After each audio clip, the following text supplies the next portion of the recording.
Saudara, tokoh berikutnya yang bisa dibilang jadi tokoh utama dalam kasus pembunuhan berencana Brigadir Yosua adalah istri sang jenderal, Putri Chandrawati. Dijerat pasal pembunuhan berencana, Putri Chandrawati berulang kali mengklaim dirinya sebagai korban kekerasan seksual.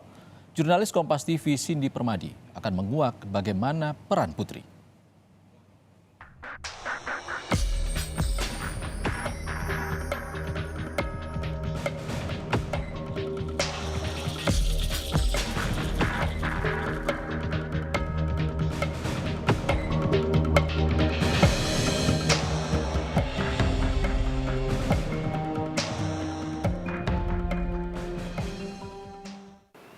Putri Chandrawati jadi satu-satunya orang yang tahu betul apa yang terjadi di Magelang, yang jadi pemantik kasus pembunuhan Brigadir Yosua Huta Barat.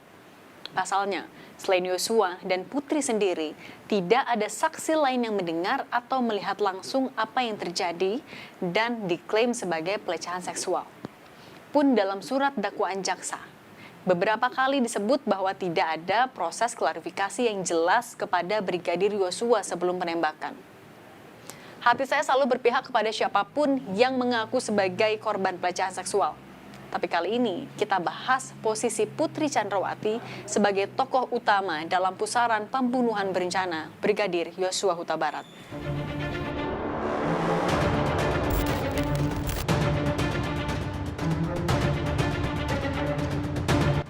Meskipun penggalian motif sudah bukan lagi prioritas dalam kasus pembunuhan berencana, namun kejadian di Magelang masih menyisakan misteri. Hanya Putri dan Yosua yang benar-benar tahu apa yang terjadi. Termasuk, adakah dugaan pelecehan seksual atau tidak saat di Magelang? Nama lengkap Putri Chandrawati. Soal pelecehan seksual ini menjadi salah satu materi jaksa dalam dakwaan. Jaksa menyebut, Ferdi Sambo meminta Putri Chandrawati untuk membuat laporan polisi di Polres Metro Jakarta Selatan terkait adanya dugaan pelecehan seksual yang dialaminya. Jaksa mengatakan, dalam laporan polisi itu, pelapornya adalah Putri Chandrawati, sedangkan terlapornya Brigadir Yosua. Bahwa pada tanggal 9 Juli 2022, terdakwa Ferdi Sambo kembali melakukan cara-cara licik dengan meminta saksi Putri Chandrawati selaku istri terdakwa Ferdi Sambo agar membuat laporan polisi nomor LP_B_1630_7 Romawi _2022_SPKT_Polres Metro Jaksel Polda Metro Jaya tanggal 9 Juli 2022 atas nama pelapor Putri Chandrawati dan terlapor atas nama Nofriansah Joshua Huta Barat.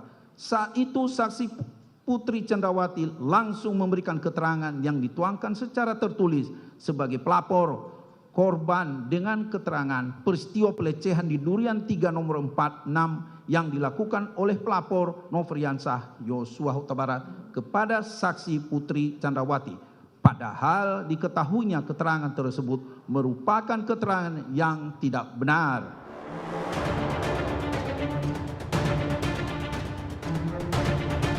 Namun hal ini berbeda dengan apa yang menjadi materi eksepsi kuasa hukum Ferdi Sambo.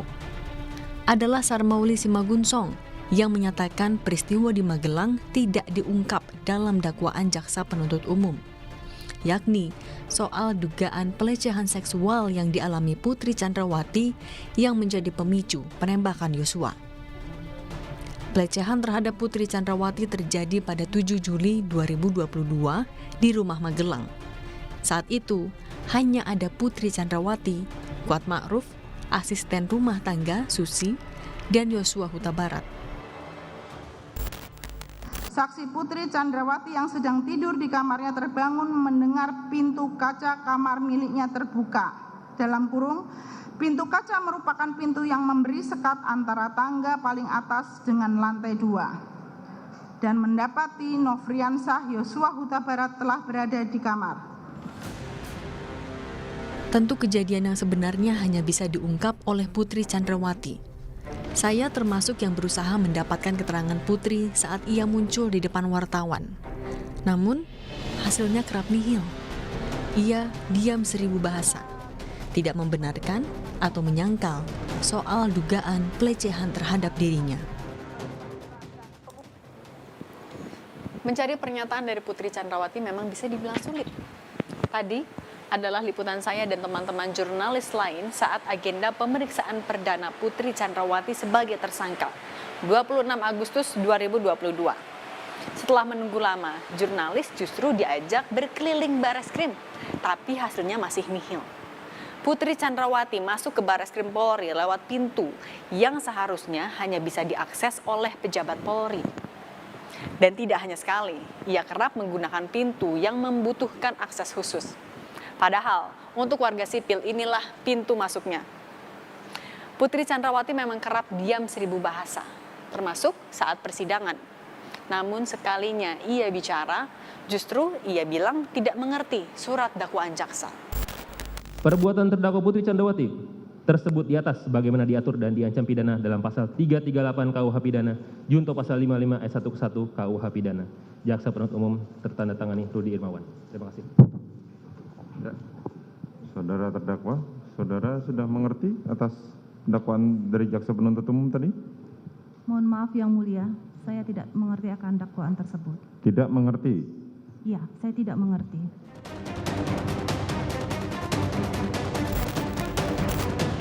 Kebenaran dari mulut Putri pun masih dinanti, termasuk dari Ibunda Yosua Huta Barat. Pasalnya, Ibunda Yosua yakin betul anaknya tidak akan melakukan hal itu pada Putri, karena Yosua sudah menganggap Putri sebagai ibunya sendiri. Pun sebaliknya, Putri juga sudah menganggap Yosua sebagai anaknya.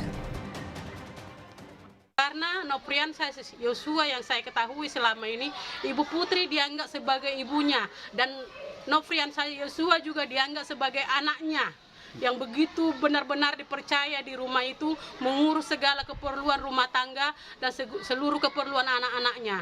Dan semua tugas-tugas Ibu Putri Nofriansah Yosua yang sebagai anaknya melakukan dengan tanggung jawab dan penuh kejujuran. Eksepsi yang dibacakan oleh pengacara Putri Chandrawati pun sudah dibalas oleh jaksa penuntut umum dengan menyampaikan tanggapannya atas nota keberatan terdakwa pada sidang Kamis 20 Oktober 2022. Jaksa meminta majelis hakim untuk menolak seluruh dalil eksepsi Putri, menerima surat dakwaan jaksa, melanjutkan proses persidangan, dan tetap menahan Putri. Penuntut umum memohon kepada majelis hakim yang mengadili perkara ini dengan menyatakan: 1. Menolak seluruh dalil eksepsi atau nota keberatan dari penasihat hukum terdakwa Putri Chandrawati. 2. Menerima surat dakwaan penuntut umum nomor register perkara PDM 246-JKTSL-10-2022 tanggal 5 Oktober 2022 karena telah memenuhi unsur formil dan material. 3. Menyatakan pemeriksaan terdakwa Putri Chandrawati tetap dilanjutkan berdasarkan surat dakwaan nomor register perkara PDM 246-JKTSL-10-2022 tanggal 5 Oktober 2022. 4. Menyatakan terdakwa Putri Chandrawati tetap berada dalam tahanan. Agenda persidangan selanjutnya adalah putusan sela yang dijadwalkan akan digelar Rabu 26 Oktober 2022. Di sini, hakim akan memutuskan apakah eksepsi Putri diterima atau ditolak. Jika ditolak, maka akan dilanjutkan dengan agenda pemeriksaan saksi dan juga terdakwa.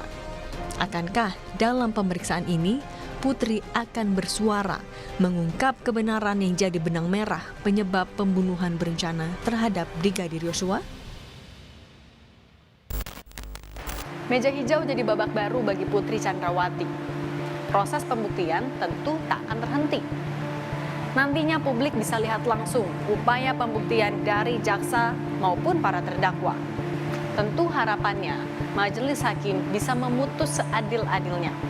Karena jelas, tidak ada alasan yang bisa mewajarkan penghilangan nyawa, termasuk oleh Jenderal Bintang 2. Saya, Cindy Permadi, dan juru kamera Veriska Immanuel mengulas sudut pandang Putri Chandrawati untuk Anda.